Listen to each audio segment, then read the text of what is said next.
Welcome to Couch Convos. So today we're going to talk about something that a lot of you are curious about, and that is being polyamorous while also raising children. So there are a few different ways that people go about it. As you see with us, we are a throuple, so we are raising our children together as a family, but there are people who date separately, separate dynamics, and the way that kids work with that is really specific to each situation. You decide when you'd like to introduce your children, you decide who plays what roles in your kid's life, and if it comes time where you guys want to have children together with your partners, whether you're separate or together, you'll just want to figure out what works for you. Dot your I's, cross your T's, get your paperwork together, check the laws in your area, and figure out what responsibilities and legalities you have to take control of with your children.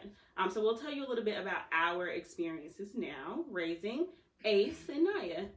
So, yeah, I guess personally, raising Anaya, I've actually had help with her other mother raising her for the last 10 years. So once we kind of like went our separate ways, we still co-parent. So even though I am dating them now, Naya also has another parent as well. Mm-hmm. So, you know, when it came to bringing Naya into, you know, my relationship with them, we kind of had to break down, like, you know, what roles are going to be played, because Naya is different from Ace. She was already 14 when you guys met her. She was a big kid. So, yeah, versus when I met Ace, Ace was only 4 years old. 4 months. 4 months. We understand. God dang it. We know what you mean.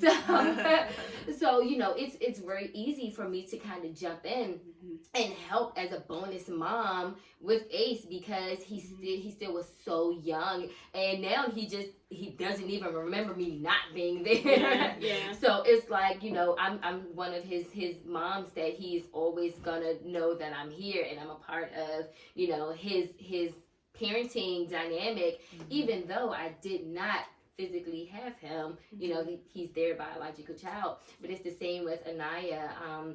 You know, we all give our different advices, our different opinions on the subject, and then we all just go from there. So every dynamic, like we said, is different. Parenting is hard. I freestyle parent.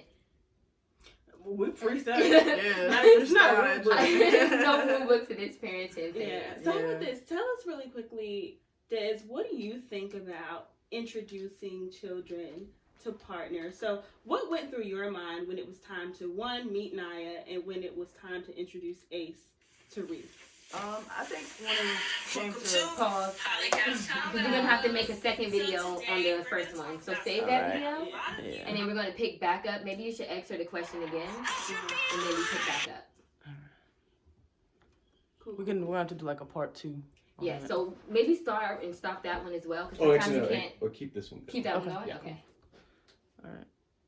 Just go. Cool, because I started at 15 seconds anyway. So you got 3 minutes now? Yeah.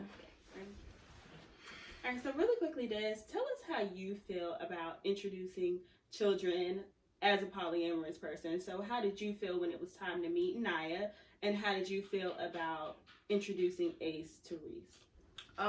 Honestly, when it was time to meet Naya, I was a little nervous because we are new parents. So I'm still trying to figure out how to raise Ace and what to do with Ace. And now I felt like there was maybe a little bit of expectation of me knowing what to do with Naya. But every day is a learning process, especially when you have kids. So, you know, no mother knows all the way what to do, you know. So for me, it was just a learning process.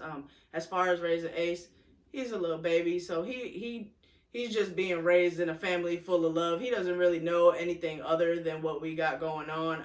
And I think we all bring something different to the table. So I think that was what I was excited for. I wasn't really nervous about anything as far as that. I was a little nervous bringing Naya, you know, into you guys' lives, because I remember our first date, I talked big bragging about my daughter. But everybody does. Everybody's like, my daughter, my kids are this, my kids are that. And I was like, I feel like, I'm bragging a lot, but at the same time, I'm not one of those parents that, will say, oh, my kid is so good and so, great. And then next thing you know, she comes over here bullying y'all. I was like really telling the truth. Like my kid is, really I was amazing. Super blessed with the amazing kids. So, even when I told her, I was like, hey, I met someone and she's married and they have a baby, and the first thing Naya said is, what, they have a baby? Because I've never dated anyone that has kids before. So it's actually different all around for me, for all of us. You guys are new parents, so you kind of became a new parent and a bonus parent at the same time. And then for me, it was like dating persons with kids, and also bringing my kid into it, so it definitely, like I said, is different for every dynamic, but try to talk it out, see what works for you. Don't argue over, I want my kid to be Christian and you want the kid to be Muslim. I just had to make up some religion. To throw out two religions. I would suggest, and this is kind of what we do, we all will tell our kids the different point of views, and then we let them decide what they want to do. That way we're not forcing anything on them except grades. We're not forcing anything else on them. So it really just depends on, which area you want to go. I was waiting till I got finished the sentence and then let it go. So that way we could kind of pick up on something else if we're going to do anything else. About 3 minutes and a half. Okay. Great. No, I was just throwing out two different things of how you can kind of just let them pick what they want. Okay.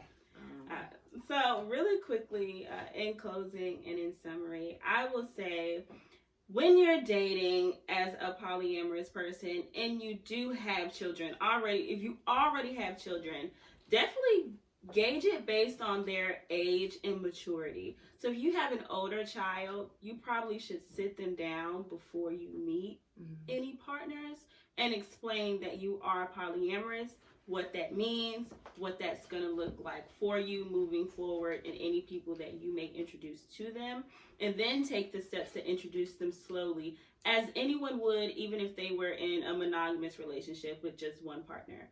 And if you have smaller children, they will, they'll accept it a little bit easier. Just kind of explain that their family dynamics looks a little bit different than what maybe their friends or people who they meet in school dynamics would look like. Just really explain and communicate. Kids are so much smarter than a lot of us give them credit for. Now, if you are planning on having children as polyamorous people and you want to have them with your partners, like I say, definitely research your local laws, regulations, speak to an attorney, see what rights you have as additional partners and additional parents, and see what works for you in that way. And that's the advice and the experiences that we have to share with you guys. Yep. So thank you for coming to our Poly Couch Convo, and definitely hit that follow button if you guys want to see some more. Yeah. Bye, guys. See ya.